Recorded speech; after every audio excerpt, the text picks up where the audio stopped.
السلام علیکم ناظرین کرام، نئی ویڈیو میں آپ کو خوش آمدید کہتے ہیں۔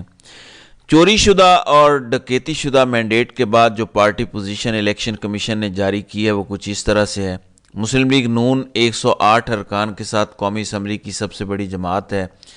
ان 108 میں ان کی اپنی سیٹیں صرف 23 ہیں، اس سے زیادہ ان کی سیٹیں نہیں ہیں۔ اگر 23 نکال دی جائیں تو باقی سارے کا سارا تحریک انصاف کا چوری شدہ مینڈیٹ ہے۔ پی ٹی آئی کے لوگ جیتے تھے لیکن فارم 47 کے تحت ان کو وہ سیٹیں نہیں دی گئیں۔ تو یہ بات ذہن میں رکھیں کہ یہ چوری شدہ مینڈیٹ کے ساتھ نمبر گیم ہے، جبکہ تحریک انصاف سنی اتحاد کونسل کے ارکان کی تعداد 81 ہے۔ اب اگر آپ تقریباً 85 سیٹیں وہاں سے نکال لیں تو یہ ٹوٹل نمبر ہے تحریک انصاف کا۔ مسلم لیگ نون کی ٹوٹل 75 سیٹیں ہیں اور 9 آزاد ارکان ان میں شامل ہوئے ہیں۔ اس طرح ان کی جنرل سیٹیں 84 ہو گئی ہیں، پھر ان کو اقلیتوں کی سیٹیں دی گئیں، خواتین کی سیٹیں دی گئیں، تو اس طرح 108 ان کی تعداد بنی ہے چوری شدہ مینڈیٹ کے ساتھ۔ پیپلز پارٹی کے 54 امیدوار ہیں، ان میں کوئی آزاد امیدوار شامل نہیں ہوا۔ ان 54 میں کچھ سیٹیں چوری شدہ ہیں جی ڈی اے کی، باقی پیپلز پارٹی کی اپنی سیٹیں ہیں۔ پیپلز پارٹی کو اقلیتوں کی 2 نشستیں اور خواتین کی 12 نشستیں ملی ہیں، تو پی پی کی مجموعی تعداد 68 ہو گئی ہے۔ سنی اتحاد کونسل تحریک انصاف، اس کی خالص 81 ارکان ہیں، جبکہ کچھ ان کے ارکان نے پارٹی ابھی جوائن نہیں کی۔ اس میں ایک حکمت عملی ہے، اس وجہ سے پارٹی جوائن نہیں کی، وہ انڈیپینڈنٹ ہی رہیں گے اور کچھ عرصے کے بعد وہ انڈیپینڈنٹ نہیں ہوں گے۔ آگے چل کر اس پر بات کریں گے کہ وجہ کیا ہے۔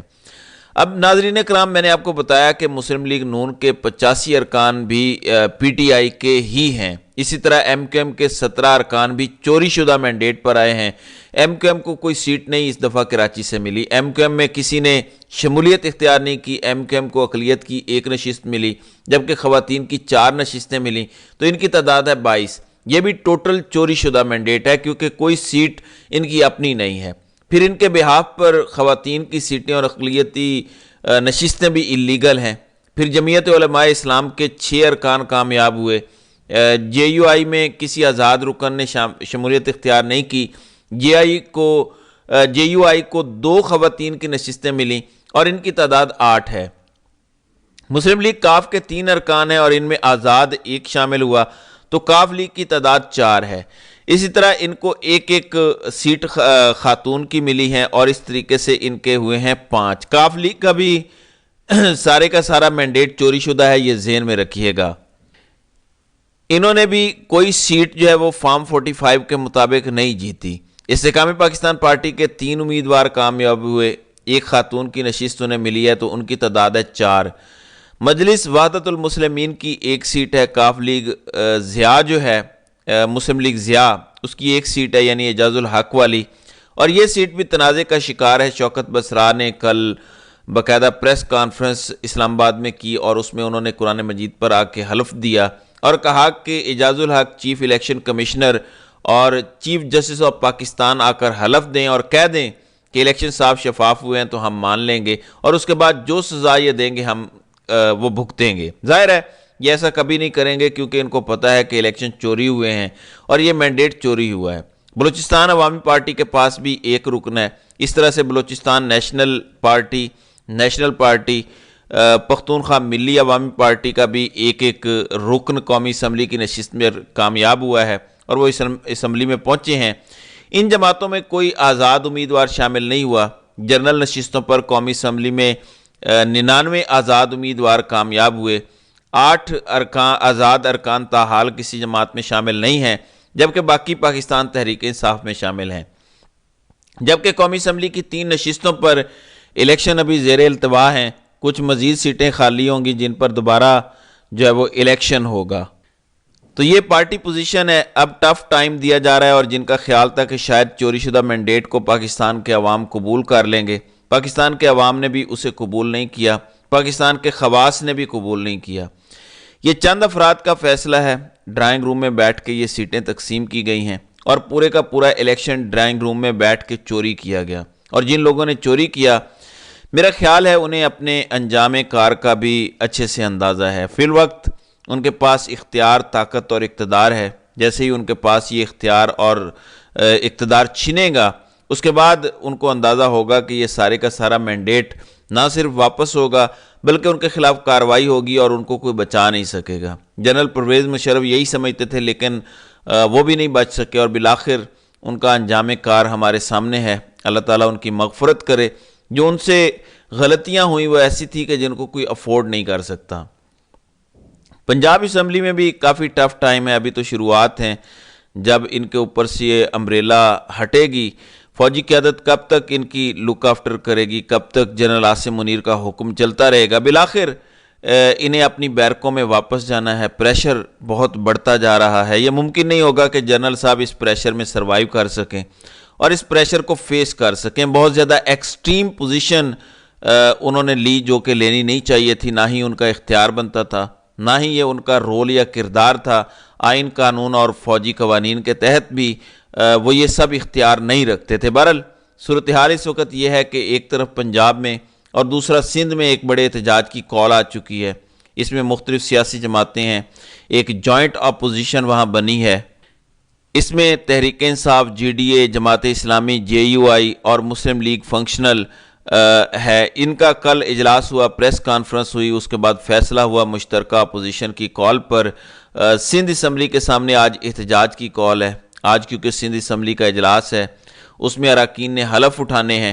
ایم کیو ایم اور پیپلز پارٹی پر الزام ہے کہ انہوں نے ڈاکہ ڈالا، تو چوری شدہ مینڈیٹ والے بھی آج حلف اٹھائیں گے جن کے خلاف یہ احتجاج کیا جا رہا ہے۔ احتجاج کے بعد یہ بھی فیصلہ ہوا ہے کہ ان جماعتوں کے اراکین فی الحال اسمبلی میں نہیں جائیں گے اور حلف نہیں لیں گے، یہ باہر احتجاج کریں گے۔ اس لیے یہ احتجاج، یہ اتحاد آگے چل کے ان کے لیے درد سر بنے گا۔ ان کو اندازہ ہو جائے گا کہ ہم جا کس طرف رہے ہیں۔ مجھے نہیں لگتا کہ یہ اسمبلی مدت پوری کرے گی اور یہ سسٹم آگے چلے گا۔ اس سسٹم نے بالآخر فنا ہونا ہے۔ کب اور کیسے گرے گا یہ ابھی نہیں پتہ، لیکن گرنا ضرور ہے۔ جے ڈی اے اور جے یو آئی نے مل کر دھرنے کا بھی پلان کیا ہے۔ جے یو آئی سندھ نے بھی اعلان کر دیا ہے کہ ہم اپنا ووٹ بینک، اپنا مینڈیٹ کسی صورت چوری نہیں ہونے دیں گے۔ پھر حالات بھی ان کے کنٹرول میں نہیں ہیں۔ کل اسد تور کو گرفتار کیا گیا، تقریباً 10 گھنٹے انہیں ایف آئی اے میں بٹھائے رکھا، ان سے پوچھ گچھ کی جاتی رہی۔ اس کا مقصد صرف یہ تھا کہ کسی بھی طریقے سے ہم آوازوں کو دبائیں۔ حالانکہ تمام ٹی وی چینلز ان کے پاس ہیں، شام 7 سے لے کر 12 تک صرف سرکاری کانٹینٹ چلتا ہے، سرکاری جھوٹ بولا جاتا ہے۔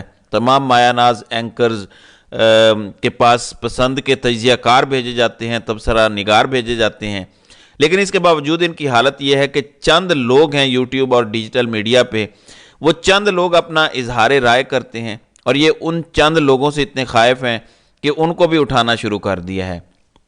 عمران ریاض کی بھی آواز بند کی گئی ہے، جبکہ اسد تور بھی انہی میں سے ایک ہیں، اس لیے ان کو بلایا گیا۔ جبکہ 58 جرنلسٹ اور ہیں جن کو بتا دیا گیا ہے کہ ہم نے آپ کو نوٹسز ایشو کیے ہوئے ہیں، جب ہم چاہیں آپ کو بلا لیں گے۔ تو یہ یوٹیوب اور ڈیجیٹل میڈیا پہ بولنے والے چند جرنلسٹوں سے خوفزدہ ہیں، کیونکہ ان کا نیریٹو جھوٹ پر مبنی ہے اور ان کا مینڈیٹ چوری شدہ ہے، ڈاکہ شدہ ہے۔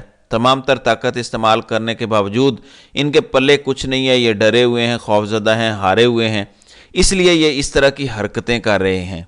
ناظرین اکرام، ٹویٹر تقریباً ایک ہفتے سے پاکستان میں بند کیا ہوا ہے۔ یہ ایک ٹویٹر سے ڈرتے ہیں، اس سے آپ اندازہ کر سکتے ہیں کہ یہ کتنے طاقتور ہیں، اور یہ فیس نہیں کر سکتے کیونکہ ان کی ہر چیز ہی فراڈ پر مبنی ہے۔ یہ انٹرنیشنل کرائم ہے جس کی وجہ سے یہ سب ہو رہا ہے، جبکہ عالمی ذرائع ابلاغ بھی بدستور اپنی رائے کا اظہار کر رہے ہیں۔ نہ صرف رائے کا اظہار کر رہے ہیں بلکہ لعن طعن بھی کر رہے ہیں، اور ان کو سمجھ نہیں آ رہی کہ کیا جائے۔ مختلف international observers, international analyst throughout اس پر پروگرام کر رہے ہیں۔ یہ جو ٹویٹر بند کیا ہے، اس وجہ سے امریکہ پہ بہت پریشر آ رہا ہے، جبکہ کامن ویلتھ والے ممالک بھی میدان میں آ چکے ہیں۔ امریکہ اور برطانیہ پر پریشر ہے کہ جو بنیادی حق ہے اقوام متحدہ کے چارٹر کے مطابق، فریڈم آف ایکسپریشن، وہ نہیں ہے، اور لوگوں کی سیلف رسپیکٹ نہیں ہے۔ جب تک یہ چیزیں شو نہیں ہوتی، پاکستانی گورنمنٹ پر بین لگائیں، ڈی فیکٹو رولرز پر بین لگایا جائے اور ان کو براہ راست سزا دی جائے اور ان کے ساتھ کسی کے ساتھ تعلقات نہ رکھے جائیں۔ اب یہ لوگ پاکستان کو مصیبت میں ڈالنے والے ہیں۔ پھر امریکی پارلیمنٹ کے سینیٹرز خطوط لکھ رہے ہیں اپنی حکومت کو۔ مثلا کرس ہولن نے لکھا کہ میں ان کروڑوں پاکستانیوں کو سراہتا ہوں جنہوں نے اپنے حق کے لیے ووٹ ڈالا۔ یہ عمل جمہوریت کا مضبوط مظہر ہے، لیکن دھوکہ دہی کی مضبوط رپورٹس کو نظر انداز نہیں کیا جا سکتا۔ میں نے پاکستانی سفیر کو خط لکھ کر مکمل تحقیقات کا حکم دیا ہے کہ لوگوں کی مرضی کا مکمل احترام کیا جائے۔ خلیج ٹائمز نے پاکستان میں فیک ڈیموکریسی کی بات کی ہے۔ انٹرنیشنل ہیومن رائٹس آرگنائزیشن اس پر بات کر رہی ہیں کہ کس طرح سے سوشل میڈیا کو بین کیا ہوا ہے تاکہ سچ سامنے نہ آ سکے، جبکہ کینیڈین پارلیمنٹ کہہ رہی ہے کہ ان کو امداد نہ دی جائے کیونکہ جو حکمران اس وقت پاکستان میں مسلط ہو رہے ہیں یہ مینڈیٹ چور ہیں۔ تو اس طرح کی ڈیمانڈز آ رہی ہیں، اور یہی بادشاہ سلامت کو تکلیف ہے کہ ہم مینڈیٹ چوری بھی کریں تو کوئی ہمیں کچھ نہ کہے، مگر اس طرح سے معاملات چلتے دکھائی نہیں دے رہے۔ تو ناظرین کرام، آپ کی اس ویڈیو کے حوالے سے کیا رائے ہے؟ آپ اپنی رائے کا اظہار کامنٹ سیکشن میں ضرور کیجیے گا۔